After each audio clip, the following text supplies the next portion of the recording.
ফিরে আসলাম বিরতির পর। নজর রাখবো আবহাওয়ার দিকে।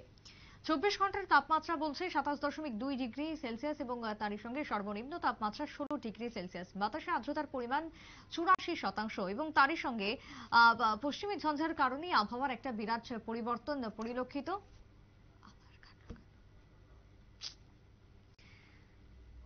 পশ্চিমী ঝঞ্ঝার কারণে আবহাওয়ার পরিবর্তন পরিলক্ষিত এবং তারই সঙ্গে কার্যত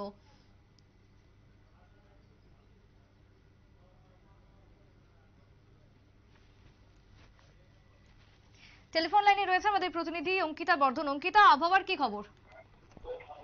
আচ্ছা, দেখো আবহাওয়ার এই মুহূর্তে কিন্তু তেমন কোনো বদল নেই দেখা যাচ্ছে।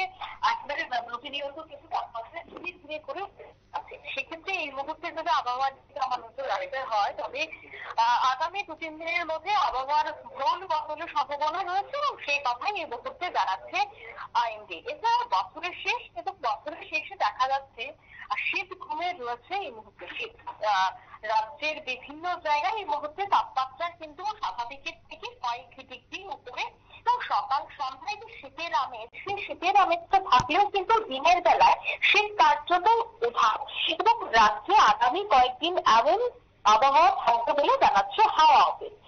কমছে উত্তরের শীতল হাওয়া, বাড়ছে পূর্বালি হাওয়ার দাপট। সেক্ষেত্রে দূষণ হচ্ছে ঘূর্ণাবর্ত। ঘূর্ণাবর্তের দিকে যদি নজর রাখতে হয়, এই মুহূর্তে ঘূর্ণাবর্ত প্রচুর হচ্ছে, কিন্তু বৃষ্টির কিন্তু কোনো সম্ভাবনা নেই। সব মিলিয়ে বলা যাচ্ছে যে বছরের শেষে কার্যত একেবারে উঠাও কিন্তু ঠান্ডা। মূলত একেবারে এই সময়কালে কিন্তু জাকিয়ে শীত বসে, সেক্ষেত্রে তাপমাত্রা কিন্তু ধীরে ধীরে বাড়তে শুরু করেছে। অর্থাৎ স্বাভাবিকের কাছাকাছি রয়েছে তাপমাত্রা।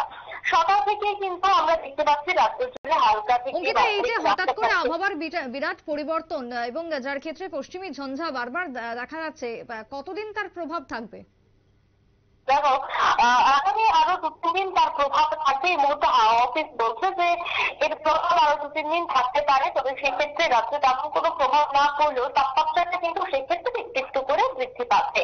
আমরা একেবারে বছরের শেষে দাঁড়িয়ে রয়েছি এবং বলা হয় যে 25শে ডিসেম্বর অর্থাৎ বড়দিনের পরে নাকি আরো তাপমাত্রাটা ধীরে ধীরে নামতে শুরু করে।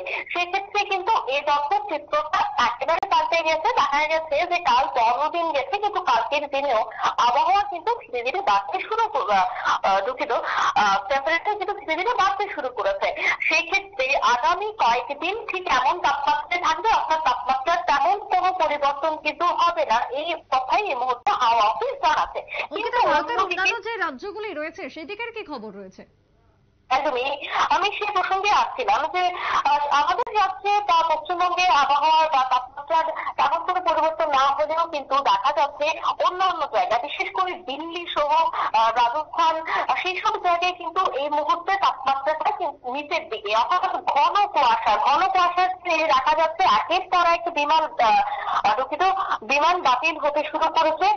দেখা গেছে যে দিল্লিতে সোম মঙ্গল পর পর 2 দিন ধরে দিল্লির বিমানবন্দর থেকে একাধিক উড়ান বাতিল করা হয়েছে। দিল্লির পাশাপাশি সোমবার হায়দ্রাবাদের বিমানবন্দর থেকে একাধিক উড়ান বাতিল করা হয়েছে। যদিও এই কুয়াশা এখনই শেষ হচ্ছে না, আগামী 3 থেকে 4 দিন ধরে উত্তর পশ্চিম ভারত এবং মধ্য ভারতে কুয়াশার প্রকোপটা থাকবে, এমনটাই জানাচ্ছে এই মুহূর্তে হাওয়া অফিস। তবে এসবের পাশাপাশি যদি লক্ষ্য রাখতে হয়, পাঞ্জাব, দিল্লি, উত্তরপ্রদেশ, রাজস্থান, মধ্যপ্রদেশ, সেই জায়গায় কিন্তু তাপমাত্রা ক্রমশ কমছে। সাইক্লোনিক যে সার্কুলেশন রয়েছে সেটা কোন জায়গাতে অবস্থান করছে?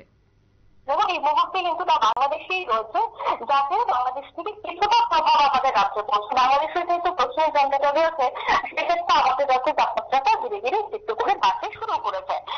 এবং তার যে কি হচ্ছে দেখো, তাদের পাঞ্জাব, দিল্লি, উত্তরপ্রদেশ সেসব জায়গায় কিন্তু তার কোনো প্রভাব নেই, যার ফলে সেসব জায়গায় তাপমাত্রা ধীরে ধীরে নামছে এবং কুয়াশার যে দাপট, সেই দাপট কিন্তু এই মুহূর্তে পরিলক্ষিত। ধন্যবাদ অঙ্কিতা। কথা বলছিলাম আমাদের প্রতিনিধি অঙ্কিতা বর্ধনের সঙ্গে। কার্যত আবহাওয়ার যে খবর আমরা দেখলাম, সেক্ষেত্রে এই মুহূর্তে ঘূর্ণাবর্ত এবং তারই সঙ্গে পশ্চিমী ঝঞ্ঝার কারণেই আবহাওয়ার বিরাট পরিবর্তন। তবে বর্ষা শেষে আমরা আবারও শীতের আমেজ কি পাবো সেইটা জানতে গেলে অবশ্যই নজর রাখতে হবে আবহাওয়া দপ্তরের পূর্বাভাসের দিকে। তবে একটা ছোট্ট বিরতির পর ফিরে আসছি, সঙ্গে থাকুন।